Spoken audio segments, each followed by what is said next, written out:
My name is Francine Washington. I'm a resident of Chicago Housing Authority. I've lived in Stateway Gardens from 73 to 2006. And after I left Stateway Gardens in 2006, they tore it down. I moved to Washington Park, scattered sites. I'm currently and still is in Washington Park, scattered sites, waiting to return and go back to Stateway Gardens, which is now Park Boulevard. The National Public Housing Museum, what it means to me, I can't even begin to describe. I love this project. It's something new, it's something different.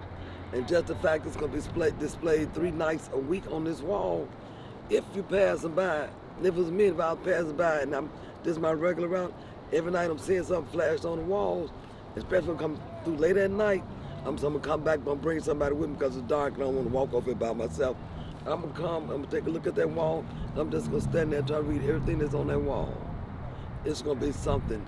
And if you drive by late at night, once you catch on, every night you're going to see 2 or 3, maybe 10 or 20 people out here just looking at the wall, just reading it. It's something to do. It's a must-see. The stories are just unique, and they're real, and they're honest. I love this. This is a step in the right direction. So my name is H. Demetrius Bonner. I was born in Stateway Gardens on the south side of Chicago. Well, I think when it comes to the monument, I think it represents well from what I've seen so far. It gives a depiction of different stories of children growing up in different events that happen through public housing. I think it reveals a hidden story instead of the bad narrative that you hear, the negative narrative that you hear about public housing. I think this brings more of a overview or a most inclusive insight on some of the things that happen in the neighborhood that you don't hear about, that you didn't get a chance to hear about. The negative side that you hear more about negative than you do the positive.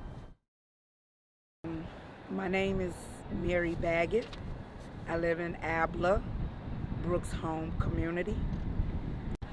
It was beautiful. I was a little stunned and shocked because I didn't know that this was taking place, and I didn't know it was going to be engraved on a wall or nothing like that, but I thought it was quite beautiful. I really enjoyed it. It was nice.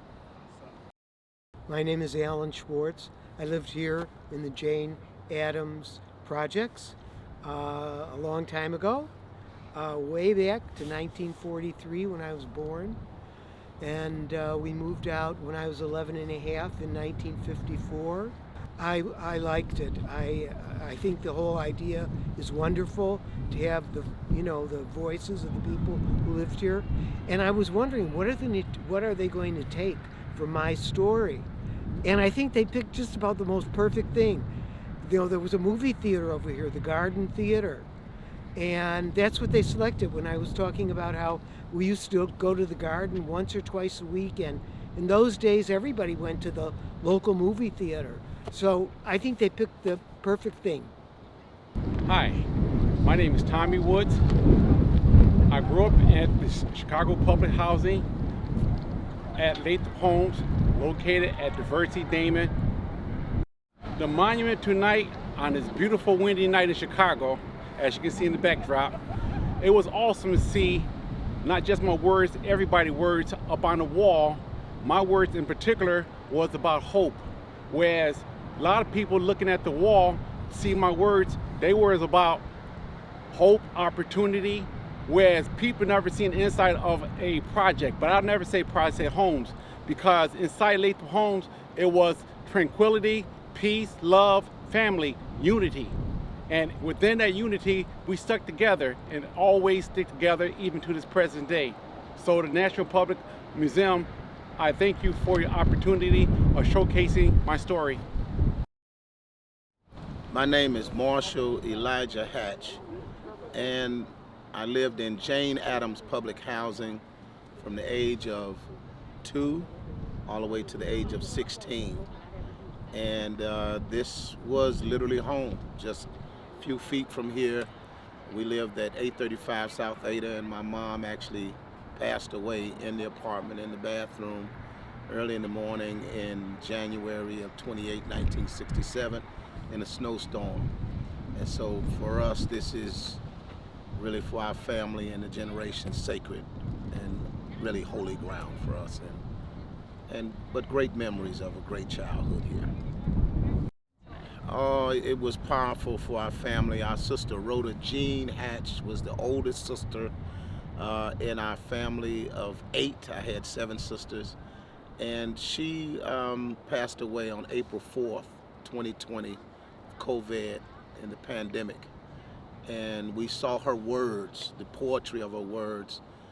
We weren't able to have a funeral at the time that she passed, and so all of this has really given us a lot of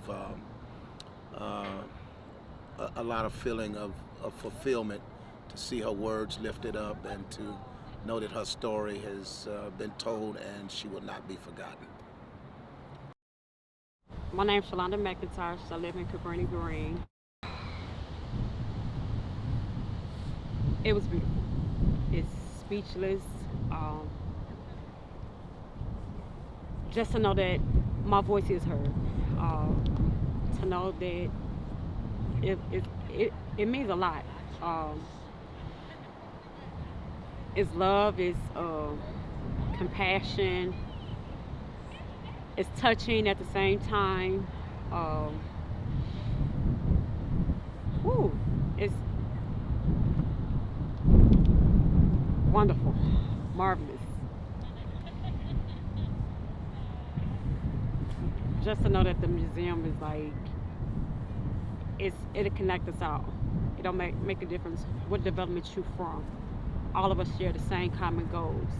All of us want something bigger and different in life. We had candy stores in every development. We had people that did hair in every development. We had entrepreneurs in every development. We had issues in every household. And everybody got along. Everybody was family. Everybody played. Everybody looked out for each other. And just to know that it's sitting right here, this museum, it gives everybody that never lived there a look onto what's really happening there, how they really can see it instead of viewing us from a different point of view. My name is Raymond McDonald. I live in Cabrini Green, apartment complex 870. My impression of seeing the stories represented in the James Adams homes, that was awesome. I got a chance to actually see my words projected on a big screen. That's pretty cool when you think about it, in a different neighborhood as well too, one like my own. It allows me to feel like I can connect with them a little bit more.